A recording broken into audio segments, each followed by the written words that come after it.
In this video, I'm going to go through my top Power Query features and convince you that you should be learning it. It's no code stroke low code automation. It's button clicking to create, it's button clicking to edit, and not only that, AI completely understands the entire language and can write most of it for you, which I'll come on to in a minute. Power Query can easily split and merge text, where formulas in the Excel grid would be a lot of hard work. Let's separate out the customer name into first name and last name, and then maybe create a combined column of the ID and name. So let's do this in Power Query. So we'll say data from table stroke range. Here we are, we have the customer list into Power Query. So let's split this into first and last name. So the first thing I'm just going to actually do is duplicate this column because I don't want to change the original. We want the full customer name there. And then I'm going to split it, and I'm going to split it by a delimiter. And you can see there's all sorts of other ways in which you could split a column automatically. I want a space because that is the delimiter that is appearing, but I don't want every occurrence because their middle names are going to start falling into, separate columns and things. So I'm just going to pick the leftmost delimiter at the moment and hit OK. And now we have a split of first and essentially last, but it could be remaining names. It's given them a silly name, but we can change that up here by just editing this formula if we want. So we'll call that one first and remove the copy one thing, and we'll call this one last and remove the copy two name. There we have customer first name, customer last name. What if we want to create some kind of merger of columns? Well, we simply click on the two columns we want, and we've got two options. We can either, on the transform menu, merge the columns as they stand, which would basically remove the two existing columns and merge them as one. Or we could go to the add column menu and we see exactly the same name of control, but it will do it as a new column. So let's do that one, merge columns. We can pick from a list of separators, so we can just use a space again, or we can click on custom and we can type anything we want in here. So I'm going to put a space, a hyphen, and another space. And what do I want it to be called? Or I don't want it to be called merged. I'm going to call it cust ID and name, like that. And there we have a customer ID and name column. We can close and load that into our spreadsheet as a new worksheet and a new table. And it's completely dynamic using the refresh button every time some of this data changes. If I put a new customer in here, example called A0001, and I'll give this my name, John. Then when I go in here and refresh this, you'll see here I am appearing straight away. Power Query can perform instant maths on your data. The beauty of Power Query is, of course, that it can pull this data in from external files and do the exact same thing. So let's move this table into Power Query. So data from table stroke range, that will put it into Power Query. And say we want to work out our product margin cost. We've got the percentage here, we've got the price. Hold down Control and highlight those two columns, and we'll go to add a column. And standard maths, we'll just multiply them together. Although it's given it a title multiplication, it has actually worked it out correctly. And we will change the word multiplication there to product margin. What about product cost? Well, product price minus product margin, subtract. And you can see there's all sorts of other things here, but let's pick subtract. It's called it subtraction in there, but let's call that product cost. We can multiply the stock quantity and the product cost together, for example, multiply those. We'll change that to stock cost. Very, very simple maths that we can do to create these columns, but there's also plenty of other things that we can do. We have scientific calculations where we can work out square roots, logarithms and factorials. We can round, we can run trigonometry. We can even get information about whether numbers are even or odd, or whether they're positive or negative, which will generate, for example, if I say on product margin, information sign, you'll get a 1 or a -1 column showing whether it's positive or negative, and that will allow you to further analyze the numbers in different ways. Of course, as with all things in Power Query, you can get this straight back into your Excel spreadsheet by close and load to, and you can put it as a table on a new worksheet amongst other things.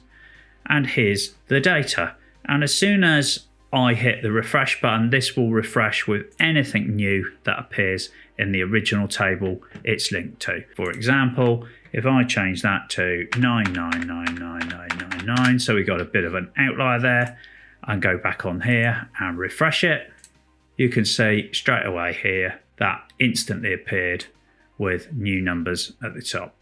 And whatever you do to this table, incidentally, in terms of formats, so if I formatted that by hitting Control Space and Control Shift 5 to turn it into a percentage, when I refresh the data, it will retain my formats. Power Query is absolutely excellent at performing lookups across multiple tables, and it gives you far more options than standard lookups would do on the grid, such as XLOOKUP, VLOOKUP, or just straight lookup. So let's get all this data into Power Query. Now, as long as it's in a table, you can click anywhere and just do on the data menu from table stroke range. So let's get all of these tables in, and we're just for now going to close and load to and only create a connection. All of our data now is inside Power Query. And what we want to do is we want to create a new table from this orders table that includes everything linked to it. First, right click on that and click reference. And what that will do is create a new query that's linked back to the original orders table. That just means it keeps it cleaner because it means the original tables are still there as per the spreadsheet. So I'm just going to call this orders. And what we want to do is we want to bring in the customer name, the product name, and various other attributes that we have in the customer table and the product table, for example.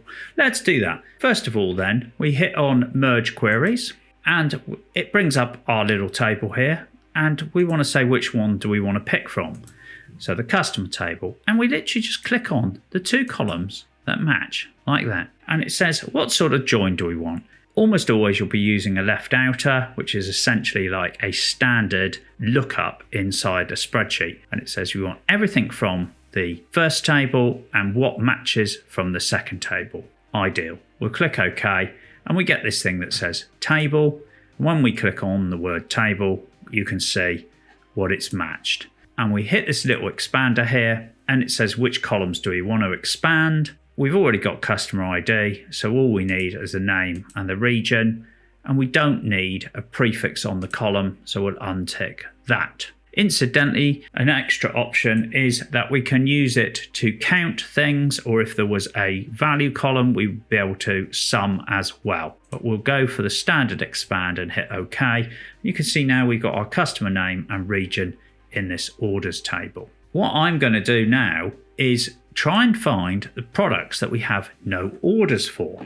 And this is something that would be very complicated or could get very messy inside the Excel grid, because it would involve matching and then looking for errors and things like that. Let's do that. So I'm going to duplicate this query here. I'm going to call it products with no orders. This time we'll merge the queries and we'll pick the products table, and we'll say that the two product IDs should match. But instead of a left outer join, I'm going to pick this one, which is a right anti-join, which is the rows that are only in the second table. In other words, there's a product that doesn't appear in the order table, and that's what I want. So I'm going to click on that and hit OK. And at first sight, you might think, well, it's not actually done anything, yeah? Because you've just got this one line. But when you click on it, you can see it's an entire table down here of all these products, which you can preview here. And if you click on the expander there, you might want all of those, for example, and you can just hit OK. and it will give you a list of all these products with their name and product category. And whilst they're highlighted, we could highlight themselves. You could remove the other columns by saying remove other columns, and now you have a table of all your products that have no orders on them at all. You could export this by saying close and load to, and put this as a table on a new worksheet like this. And now you have products with no orders as a refreshable table list. So anytime you add new orders and products get included that weren't previously included, the product with no orders will reduce in length as you go. So it's live lookup data. Have you ever been presented with data that looks something like this, where you've got loads and loads of columns of numbers, and there's a lot of rows on here, something like a couple of thousand, and I want to summarize it. Now, traditionally, you might say, well, I'll use a pivot table, and what you're going to find is all of the columns appear in the pivot table, and you're left dragging them over one at a time, and if you miss one, you've got to move it in. And then all the number formats, well, we need to change that number format. Let's put it as currency, but it only changes that one, and you've got to do the same for every single one. Let's do it with Power Query. Turn your data into a table, hit from data stroke range, it will bring it in, and what we're going to do is turn all of those columns of numbers into two columns, one with the column name and the other one with the number. And the way we're going to do that is highlight all the columns that have not got the numbers in, and we'll go on the transform menu. You'll see we have unpivot columns, and we're going to unpivot other columns. And when we do that, you'll see we get an attribute, which was basically what the column name was, and a value. So you can see it's written a formula for us. Regardless of whether you understand that or not, you can see the name attribute here. We could potentially edit that, and I'm going to call that year month, and we've edited our formula. How do we get that back into Excel? We go to the home menu, close and load, and we can hit close and load to. I'm going to create this as a table in a new worksheet here, just so we can see it going on. There's our new data. Now we've got a button, summarize with pivot table. We'll hit OK. And now we have one value column, and we have a year month column, which we can put on as our columns, and product category. Not only that, because this is one value column, we can change that to whatever format we want, and every single number changes. Power Query is absolutely fantastic at dealing with dates and extracting information out of dates without having to write a single formula. So let's get this data here into Power Query. So we'll go to the data menu, from data stroke range, and we're clicking in our data. That's going to put it into Power Query, and here it is. Now, if we change our date field to recognize as a date, so we'll click on there so that it now knows it's a date. When that column is highlighted, we have on both the transform menu and the add column menu, a date menu. And in this date menu, we can create, in this case, an extra column, because we're in the add column, for year. Let's do that. There we go. Instantly, we have a column for the year. Clicking back on date, we have a column for the month, and even name of month. And there we go. There's certain things that you just simply would take forever to do in the grid of Excel that you can do in here instantly. For example, we have week, we have the week of the month. That's pretty difficult to do normally. Also, we can have the quarter of the year showing. And then we can get all this data straight back into Excel using close and load to, and just putting it as a table. I'll just put it on a new sheet, and there it is. In this example, I'm going to take what is currently a month, turn it into a date so that I can extract information that I wouldn't otherwise be able to get. So let's pull this into Power Query. So I'm going to click it in at the table from table stroke range. Now at the moment, this is a piece of text saying the 3-letter name of the month. And if I tried to change that into a date, I would get an error. But what I can do is I can go to the add column menu, and I'm going to, strangely on the format box, add a prefix for a new column. So I'm going to create a new column, and I'm going to put a 1 and a hyphen on it, so it will look as though it says the first of the month. I'm then going to go transform, which just basically changes the same column you're on. And this time I'm going to add a suffix, and I'm just going to put a year, 2025, with a hyphen in front of it. So what I've effectively done is make it look like a date. And then when I click on here, I can hit date. It recognizes it as a date. And I can do things like put the quarter of the year on by saying add a column, date, quarter of the year. And now I wouldn't have been able to do that just from there. And I can also turn this month into a full month name by putting name of the month in as a brand new column as well. So I've effectively turned a 3-letter month name into the full month name without any kind of lookups or anything like that. That is a good example use of prefixing and suffixing information. Another example, I could say that I want to transform that by putting a prefix on, saying customer name and a colon and a space, and then we would get customer name appearing all the way down like that. If you want this information back in Excel in an automated way, then you can simply close and load to and put it on a brand new table in a new worksheet. And then anytime any of this source information changes, you can simply refresh this table, and all those previous Power Query steps here will be performed on the new data instantly to give you the new results. Power Query is excellent at grouping and analysing data in tables and outputting it as brand new tables that you can then use for further analysis or charts, etc. So here's a table we have of some orders. It's quite a long table, several thousand rows, but also a lot of columns. Let's bring this into Power Query using data from table stroke range.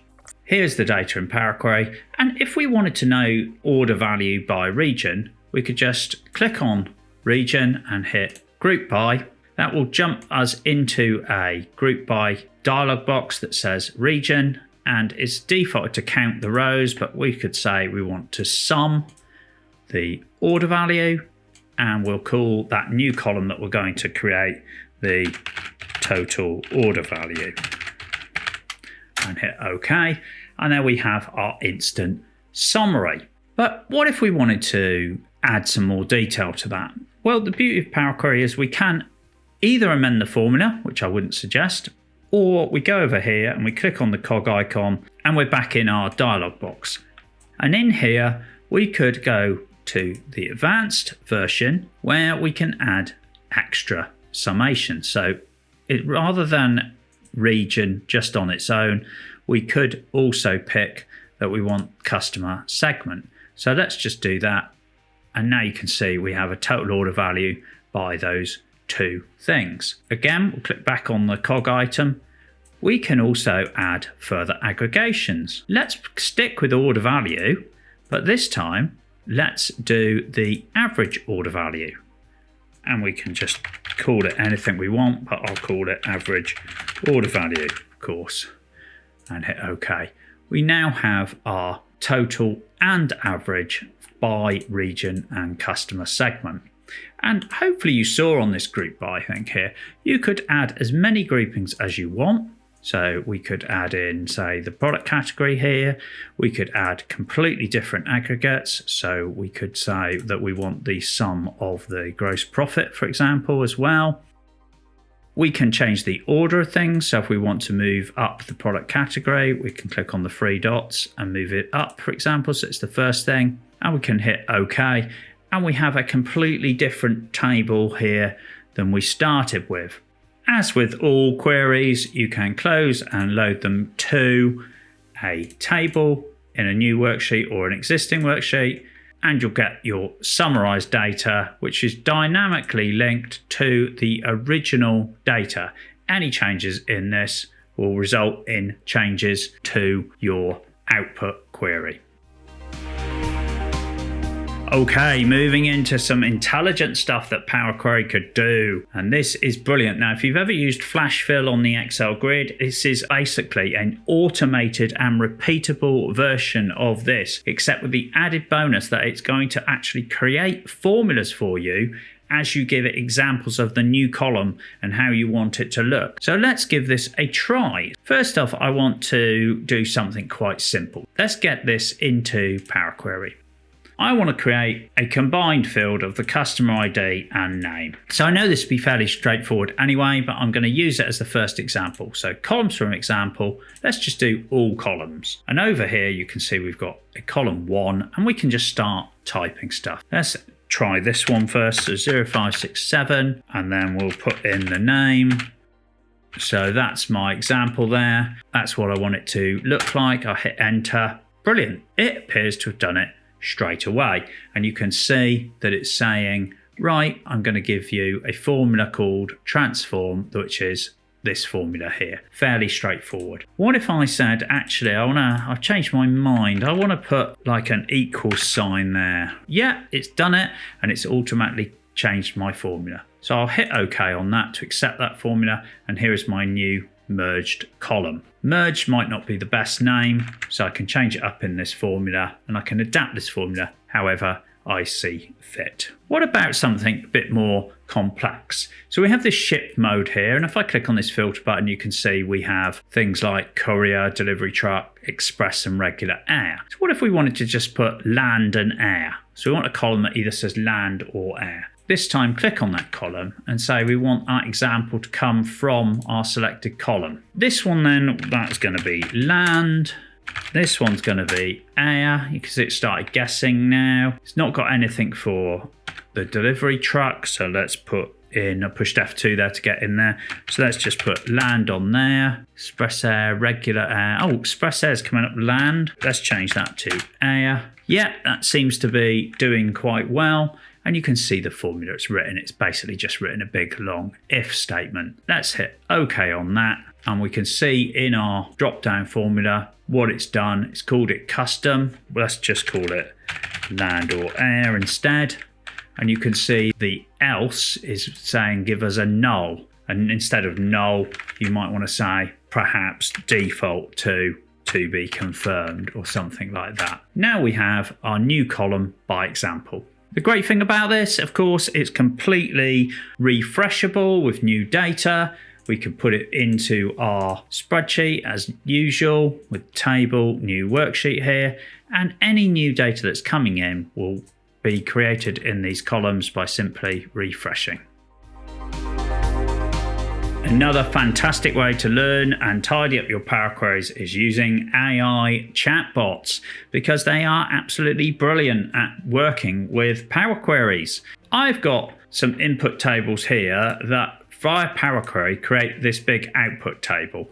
And if I go and look at this, so I click on query and edit, you can see there's an awful lot of steps in this Power Query, and it's not necessarily that simple to see what's going on without going and clicking on every single little cog icon and having a look at the formulas that have been written. Let's not do that. Let's do something way better using AI. You might notice that on the home menu there's an advanced editor button, and when you click it, it basically gives you all the code that makes up this Power Query. That's not particularly useful in its own right, but what could be useful is that the AI chatbot can redo this and make it far more understandable, and it can understand this code better than it can understand the individual steps. Let's take all of that code and copy it, and let's go into something like ChatGPT. And I've put a prompt in here to say, please rename the steps and annotate this Power Query to make it easy to understand for beginners. I'm going to paste the entire thing from the advanced editor in there and just submit that and see what it does.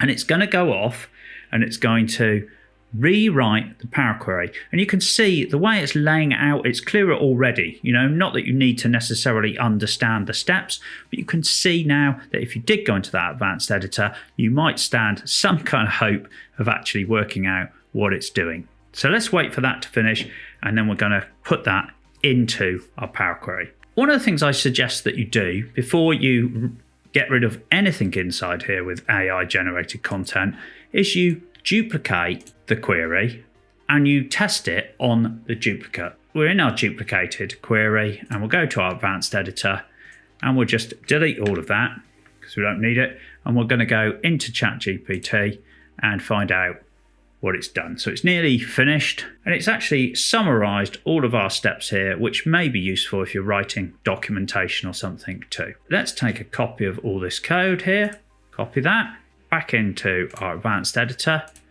and we'll paste it in. And it's gone in.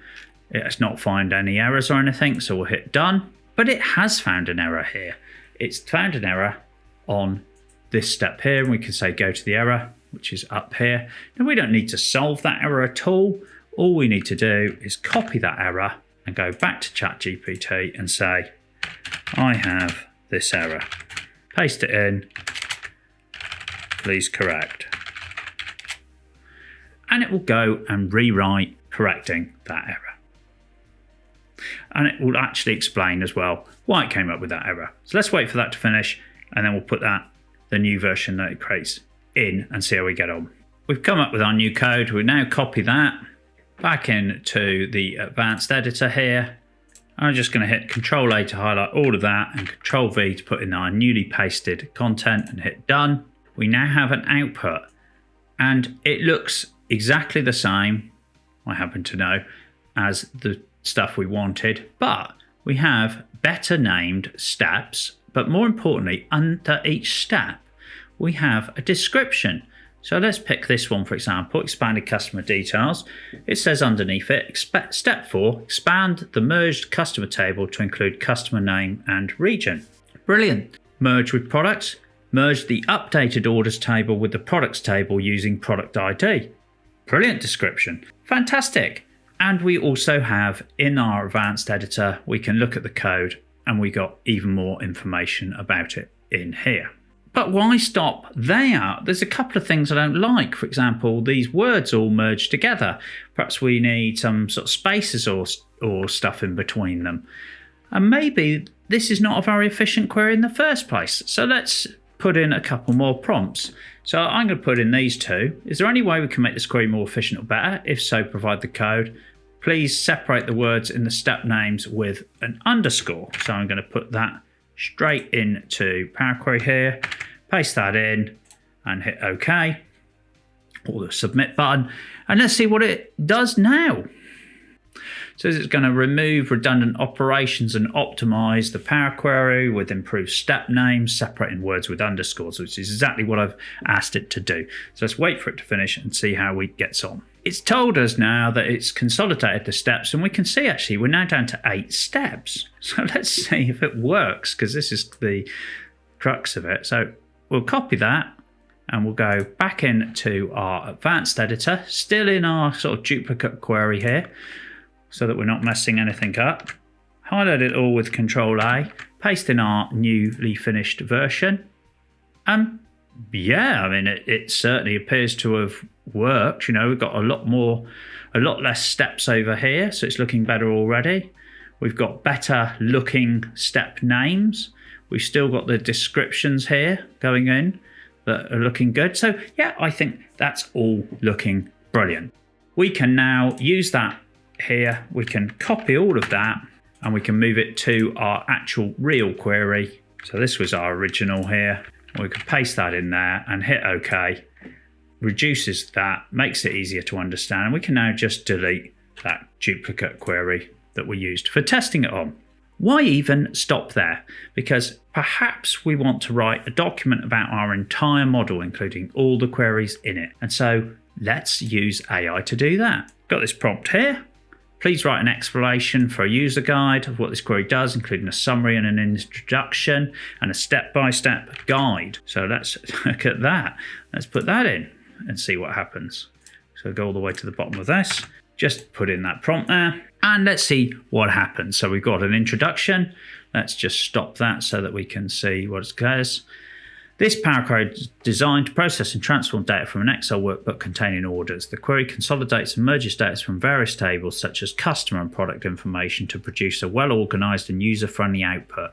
This guide provides a step-by-step explanation of how the query works, detailing each transformation performed on the data. Brilliant. Right, what's it doing? Goodness me, it's providing a chapter and verse really about every single step, what it's doing in detail, and telling us like what order of columns and putting a conclusion on. That is brilliant. We can get it to write our own documentation about the spreadsheet we've just generated. So there you have it. Numerous features of Power Query and why I think it will save you a ton of time and automate what you do in the way of manipulating data, especially if you do it on a regular basis. You'll just be able to click that refresh button. Not only that, you've seen how AI can help you with all of it. And of course, there's way more AI can do in terms of writing new functions and formulas, as well as just reconsolidating what you've already got and explaining it. Loads more there. This is the tip of the iceberg, this video, but I hope it's given you a really good flavor of what you can do in Power Query, and hope you start that journey towards learning it. See you soon.